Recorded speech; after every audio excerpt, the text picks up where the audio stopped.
The PDP is yet to get over their loss in Edo State. We won the election very clearly, and we're robbed in broad daylight, brazenly.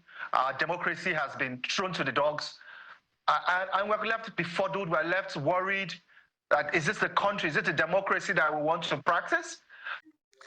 Recall that recently they took protests to INEC headquarters in Abuja, where they established and reportedly claimed that Wike's cousin collaborated with INEC in sabotaging their votes and their potential of winning the recently concluded Edo State Guba post. The outcome of the September 21st governorship election in the state, the chairman of the PDP in Edo State, Mr. Anthony Azegbemi, and the Director General of the Governorship Election Campaign Council, Mr. Matthew Yodurekewe, says that at a briefing earlier today, that they will push forward in challenging the outcome of the election. Meanwhile, the PDP in the state has also alleged that the INEC is perhaps working in collusion with other elements in the state to ensure that the process is leading to them scrutinizing the process of the election is cutted.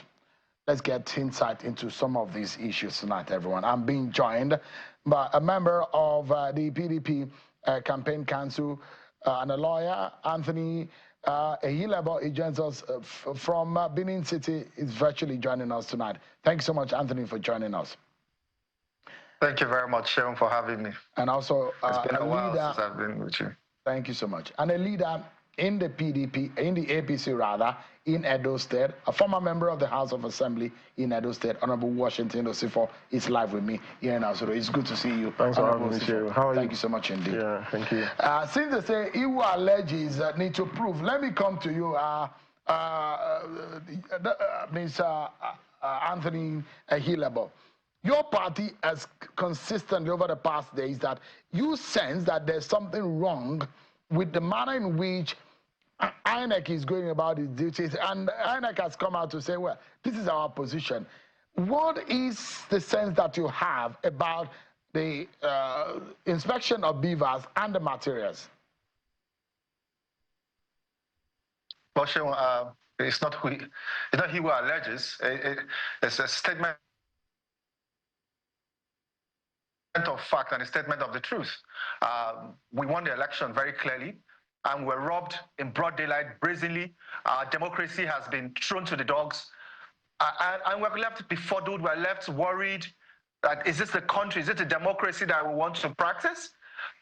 Imagine an election where the Independent National Electoral Commission has parroted through its director of publicity that these are the measures we are going to take to give you a free, fair, and credible election. You conduct your election at the polling units, you collate there, you take that to the RAC Collection Center, you take it to the LGA Collection Center, and therefore take it to the State Collection Center. But a situation where we did this in certain local governments, and then we came towards the Edo South, and local governments like Ego, Ikpoboka, Oredo, this process was skipped from the unit collation to the ward collation. You find out that the local government collation was skipped and taken to the state collation office to collate, bypassing known INEC laws. Listen, Shehu, I remember the last time I was on your show. I think I was with a friend of mine called Atoye Ario Dare. He's late now. But I think the struggle and the fight he fought to get certain amendments into our electoral acts are now being thrown to the dogs. We no longer can say that we have a democracy that we can be proud of. And to think about it with such pain that some of us put our lives on the line, went to protest at the National Assembly to have these amendments made, only for INEC to come to Edo State and truncate all of these things. Look, we got orders from the election tribunal, Justice Pochi, to inspect the beavers as of 15 days ago. Last week, Monday, we approached INEC with this court judgment, these court orders, that we should inspect the beavers machine. Only for us to get to INEC offices, and they said, no, we could not inspect it on that particular day. The INEC rec is not available, the state rec. Remember, Shehu, we had raised our objections to this particular INEC rec stating that where he's coming from does not give us comfort. But everybody said relax. He said relax. I'm going to do things according to the way it's laid out by the law. Now, by the time we got to inspection, he refused to attend to us the first day. The second day, we got another order. He invited everybody to come to INEC office, thereby causing commotion. Our forensic analyst got to INEC office, was harassed by APC thugs led by the APC chairman, Jared Tenebe. His phone was broken, he was harassed, he was beaten. Our lawyers were threatened. In fact, our lawyer his life was threatened at INEC office by the INEC chairman directly. And I'm saying this directly on TV because it was a threat that was issued to him there. The legal officer at INEC was threatened several times. People who reside around that Aduawa area were harassed for close to a week by thugs that were mounted at INEC office. In fact, I've never seen such a brazen, Mr. Ilaba, just for a moment, let me bring in Honorable Osifo into this conversation. Is this alien to you? Or how do you respond to what is describing that looks so bizarre? Well, I can understand. You started by saying that he who alleges must prove.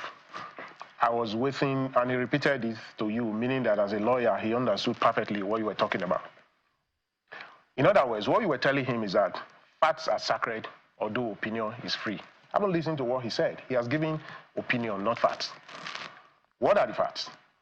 He is aware that the election tribunal and all the issues surrounding election conduct is sui generis, meaning that it's special and it's time-bound.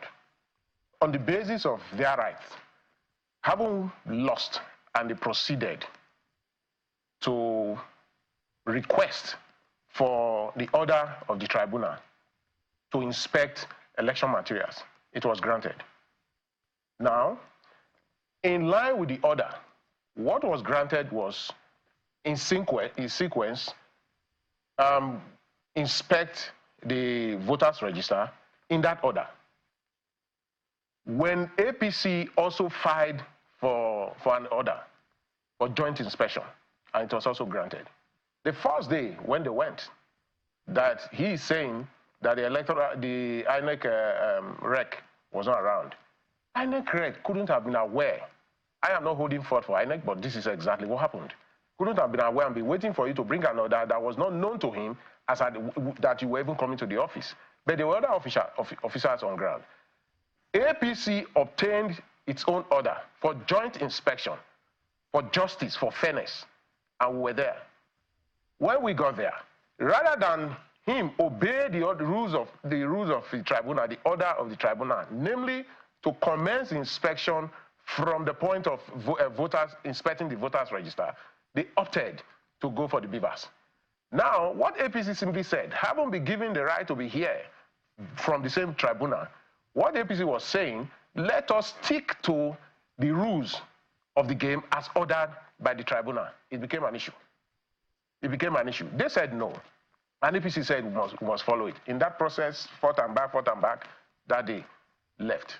When they came back the second day, they insisted that it must be. And the question was that information had gotten to the chairman of the All Progressives Congress, Jared Tenebe, and very many persons within the APC family, that whereas INEC was suspected, some elements in INEC suspected to be working with PDP, had moved the beavers material and a strange INEC register from government, loaded in government house to be inspected in INEC, and that the vehicles came in, at the night hour. And we insisted that whereas we already had a register before the election given to us by INEC and to all political parties, we suggested that the name of Iso Ngodalo was not there present. And the register they were bringing after the election must not be radically different or in any form different from the one they gave to APC and other political parties pursuant to the commencement of the election. But 6 or 7 political parties were there who agreed that the right thing to do was to stick with the old register rather than manipulate new register. But why is your party worried and afraid? Because, Anthony, if there is going to be a transparent process and there is nothing to fear, why hold back? The question will be, he started the conversation by saying they won the election fair and square. I thought you were going to start from that point. You know, that was why I said opinion is free, facts are sacred. If he won the election, thank God he's a lawyer. If he won the election, he feels so good about it. The proper place to go at this time, rather than coming to TV or even producing show of force in Benin, is to go to the tribunal, which the party, the PDP, has subscribed to. Now, the rule is that if you subscribe to a system, you must follow the process. You must bow to the rules.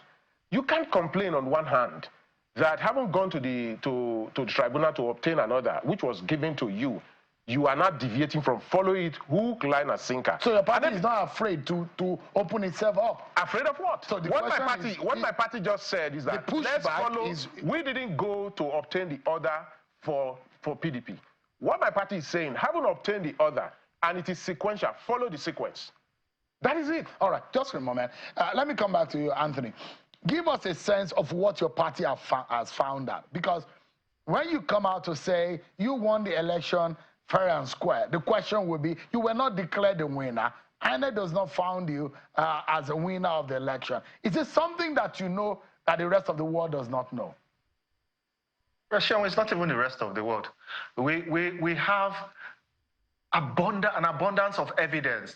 Sean, when you tabulate the figures, even from the IREV, if you tabulate the figures, and what we've even sent to the court right now, the PDP is leading by over 40,000 votes. From the tally, when you subtract all the overvoting, you subtract some of the numbers that they have removed from collation. So now we have to look at how they manipulated the collation by taking away the process of collating at the LGA level from Ego, Ikpobaoka, and Oredo. These three local governments, keep them in mind, and go to Akoko Edo and the Esakos. We are very clear that PDP won this election by over 40,000 votes, and we have submitted this to the Election Petition Tribunal. Do you have confidence? Do you have confidence that what you say you have is going to lead you to victory at the tribunal? Or you have some fear that you might have problem in proving it in court? So if there's anything to go by, it's facts that are sacred. The tabulations, the collation of the results from what our forensic analysis has shown, that PDP clearly won this election by a wide margin, but by system of manipulation and connivance by some INEC staff. Shewan, let me take your mind back to an interview you did with Chief Osita Chidoka, where he asked through an FOI for the results of Kogi, Bayelsa, and Imo. And from this summation, it is very clear that there are corrupt individuals in that institution called INEC, and with the connivance of the Nigerian police force. I'm not afraid to say this is what happened in Edo State. They manipulated, convoluted results and announced to Nigerians and said, go to court. Now, in going to court, we have now met obstacles provided by Gerald Tenebe of the APC and his thugs, who have forestalled, anyway, they thought they had, but we have filed. They thought that by proving and providing themselves as obstacles at INEC office consistently throughout the day. Do you know they were writing petitions that, according to what he said, that we had Beaver's machine. Listen, Dr. Aswe Godalo, and for what he stands for a clean, fair, and transparent process. And he followed that process, marketed himself to every ward of the 192 wards in Edo State. He had people who had come out to vote. Before this election, a lot of people approached me and they would say, when we go to campaign to them, are you sure our votes will count? I said, come out and vote. We know that your votes will count. And even if they try anything, we will be there to guard and go the right way to recover this money. I assure you, what we have presented in court, it will show a very clear lead margin of 40,253 votes. Anthony, just for a moment, let me allow Honorable Sifa to respond. Are you worried? 40,000 margin. Well, if they take those things to court, where lies your victory? It's not a matter of if. He just said they're already in the tribunal. There's just one body who has the constitutional backing to announce result, and that's INEC. They have announced. And you see, a bad loser will always complain. So for me, when you started by asking, am I surprised? I am not surprised. You see, the truth is that I sympathize with Aswan Ighodalo. Aswan Ighodalo didn't lose the election. Godwin Obaseki and PDP lost. Because Aswan Ighodalo, if he knows Aswan Ighodalo very well, I am sure in his private meeting with Aswan Ighodalo, because several persons are aware before the election that the result was going to be like this. Meaning that Aswan Ighodalo was going to lose because he was riding on the back of Godwin Obaseki all through the campaigns. What he did, I came here and I spoke with your colleagues in the morning show. I told them, I said, the strategy, that was even before Aswan Ighodalo won the ticket for PDP, that if he wins the ticket indeed, the strategy will be that take Obaseki behind, let him not be part of the campaign, such that the sins of Obaseki may see in his face and all that he did to Benin and all the institutions in Benin and all the political parties will not remind the people and therefore vote. But what you are saying is actually not exactly what Anthony is inferring. He's inferring that your party rigged the election. No. And I am saying the response to that is that my party didn't rig the election. We couldn't have rigged the election. We are even asking ought to have been more than what we got. Is that going to be the prayer of your party at the tribunal? My party will respond stricto sensu to the petition that they have in the tribunal. What I want to say is that his party is aware. I don't know him. I'm sure he's a stranger, like Aswan Ighodalo. So Edo people, knowing what Godwin Obaseki did to all political parties and the institution, marks one thing, that never again was a stranger going to come and separate and divide us and loot or cut away what belongs to our general welfare on behalf of those who do not live within the 4 walls of Benin. Now, he knew, and Aswan Ighodalo, I want to say, I sympathize with him, that he lost, not because he wasn't a good man or he wasn't a good material, but because he rode at the wrong time on the back of a man who had offended so much the Edo people before he came. So it was not difficult to stick them together. And all attempt to extricate himself from the problems created by Obaseki didn't work. Edo had made up their mind. For instance, how do you win? Politics is a game of number. Let nobody get any mistake from that. Half of his political party, the PDP, left for APC. The traditional institutions wasn't with him. APC, nobody left. We were standard and standing together. If you go by that alone, before the election, the result was already that, for instance, Comrade Aidan Saliu Oshomole, the leader of the party, comes from Edo North. That Edo North, anytime, any day, he won it and he has been winning it. Are you now looking at Philip Shaibu, the deputy governor, who had problems with him, who helped him in 2020 to win the election, now leaving him and joining the APC? What do you expect? The vote in Edo North will be consolidated. No wonder they had 6 over 6. And if you also look at, there are other factors in Edo North. People came, you know, the Ali Mekina of this world and all of that, who was also with them in 2020, all came and joined the APC. That was 6 over 6. Now, if you come to the central, the 2 candidates, they came from there. So they had it out. At the end of the day, the vote was split. In any case, the votes around that area is so limited, you couldn't have decided who will win the election or otherwise. Edo South was a ring. That Edo South, that's where you have the Oba of Benin. Thank God you know Edo very well. This is where you have the Oba of Benin. This is where you have the 7 out of the 10 House of Assembly, like me, who Obaseki prevented as members of the 24. He prevented 14 constituencies, and those who were supposed to be there and who were supposed to, our constituencies were crying for justice. We were just waiting to take our pound of flesh. Those who voted for us and the man prevented us, they were waiting to respond. And indeed, they responded and he lost. Yeah. In looking at this, it's going to be an interesting time at the tribunal. If there is one election, one needs to look at the fireworks in the court. This is going to be one of it.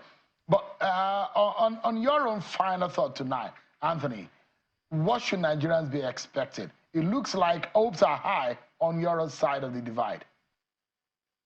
Oh yes, hopes are high. But I need to respond quickly to him saying that Dr. Aso Ighodalo is a stranger. Dr. Aso Ighodalo has been in the fabric and fiber of Edo State politics for over 16 years. His father was one of the people that contested with Ambrose Ali and even stepped down for Ambrose Ali during the time of Ambrose Ali. I'm not even a novice in Edo State politics. I'm a leader in Igwe local government, Ward 1. So that I think that when people make such assertions, they should be very careful about how he says those kind of things. If we remember, it's his governor-elect or candidate that had a godfather that was carrying him up and down and speaking for him, not Aso Ighodalo, who campaigned on his own and on his own mettle. And for all intents and purposes, Governor Obaseki did very well in Edo State, and his Governor Ighodalo, who is our own, the people's governor, will come and continue that legacy. I am very certain of that, if the courts led by Justice Kekere Ekun were to give justice as it ought to be given, Aso Ighodalo is the incoming governor of Edo State. And I assure Edo State people that he will fight for that mandate for as long as he needs to keep fighting for it, and he will not let them down whenever he gets that mandate from the courts. That is a certain fact, because APC did not win this election. They intimidated people, arrested people like Collins Agbogun, the chairman of Eastern West, arrested a councillor in Eastern Northeast, arrested so many people after the elections. I had to go to the police station to pay over 40 people that the APC used rogue police officers to arrest and keep. So much intimidation, so much brazen rigging. But I can assure you that you cannot take the will of the people for granted. Let me come back to you. Your final word. I mean, where do we go from here? You mentioned that some of you who are who were not allowed to be sworn in, and has the party paid you in any way? No, the party. I think the party is doing something about it. You heard Comrade Adams Oshomole on the floor of the Senate. Talking to his colleagues and with the president of the Senate presiding, and you see how sympathetic he narrated it, even to a point he said he wouldn't want to use a word that may be seen as derogatory. No thanks to Obaseki. And even my lawyer friend that is talking that nobody saw anything or any injury done to democracy. I'm surprised, I'm miffed at the way people are reacting, on behalf of what they say, robbing democracy because they lost elections. So, at the end of the day, the president is aware now, and the president is taking the driver's seat, and he has promised to deal with the issues of the 14 in ways that will bring justice. So we want to thank the president, for that. I want to thank the Senate president, and most especially our leader, Comrade Adams Oshomole, for the show of love, for the show of commitment. And I want to say that it is in our DNA to do what is right at all times. I wanted to salute the dexterity and the commitment of the other 13 members who were not sworn in. They believe in the party and they believe in the Edo project. And again, I congratulate Monday Ukpewulu, the governor-elect of Edo State. Washington Osifo, a former member of the House of Representatives, and Anthony Ahilebo, a member of the People's Democratic Party. Here, the PDP chieftain and APC chieftain slot it out in trying to establish supremacy and what actually happened in the just concluded Edo poll.